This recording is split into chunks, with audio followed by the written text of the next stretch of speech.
I mean, I've heard several different stories of how Vicky came to be, um, but they actually came to me one day and said, "You're going to start playing your sister." Um, I get the story I like the best because, of course, it makes me look really, really good. Was that one of the writers had come in and seen me on the set one day and went back and said, "I think that this girl could do so much more for us than just play a good girl, but she's playing a good girl." So they wrote twins, and originally Vicky was supposed to stay for a month.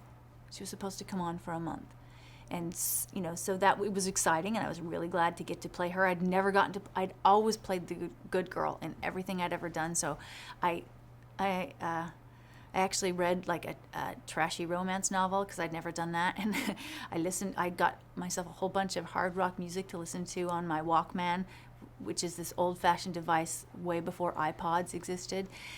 In the olden days, as my children would say, that you actually had to put a cassette tape into, and listen to a whole bunch of like Led Zeppelin and things that I had never really spent a lot of time listening to, so that I could feel different from one girl to the next. Was that difficult for you?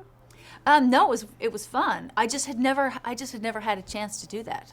I got to wear, Vicky came on in tight jeans and no wife beater tank top with no bra and cowboy boots, and Marley wore button-down shirts, and it was very different, and it was very fun.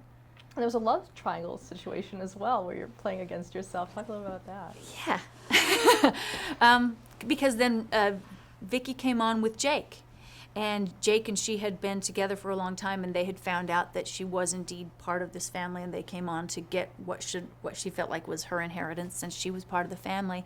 And so they had come and kidnapped Marley, actually, Jake and Vicky was pretending to be Marley. So not only was I playing two characters, I was playing two characters and then playing one of those characters pretending to be the other character, which was incredibly complicated but very fun.